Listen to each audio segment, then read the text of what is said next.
গেছে, এগুলো দেখাচ্ছি। দেখেন আসলে টাকাগুলো পুড়ে ছাই হয়ে গেছে, সেগুলো তারা দেখাচ্ছে আসলে।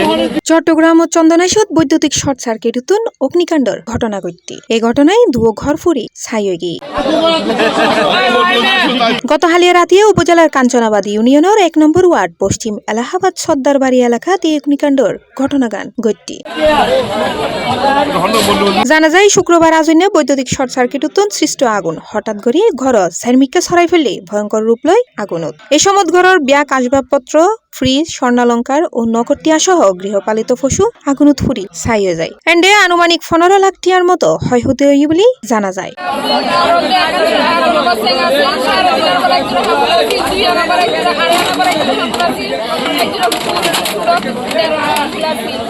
এখানে ওনার কিছু টাকা ছিল, ক্যাশ টাকা ছিল, কিছু স্বর্ণ ছিল।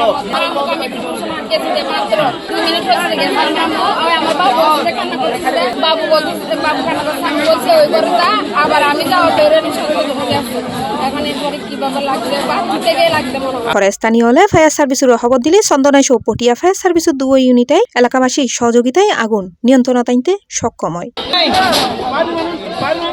তবে এলাকাবাসী অভিযোগ আগুন লাগিবার সাথে সাথে চন্দনাইশ বিদ্যুৎ অফিসত বুধবার ফোন দিলেও তারা ফোন রিসিভ না করে। এতে করে ক্ষয়ক্ষতি আরো বাড়ি গিয়ে আমরা প্রায় 10টার উপরে ফোন দিছি, কোন অবস্থাতে চন্দনেশ অফিসের বিদ্যুৎ অফিসে আমরা ফোন পাই নাই। ওনারা আমাদের ফোন কোন রকম ধরে নাই, যার কারণে এক সময় গিয়ে পুরো ঘরটা কি আগুনটা চলে গেছিল। যদি ফার্স্টে বিদ্যুৎটা যদি নিয়ন্ত্রণ বন্ধ করে দেওয়া হতো তাহলে আমরা আগুনটা নিয়ন্ত্রণ নিয়ে আসতে পারতাম স্থানীয় লোক।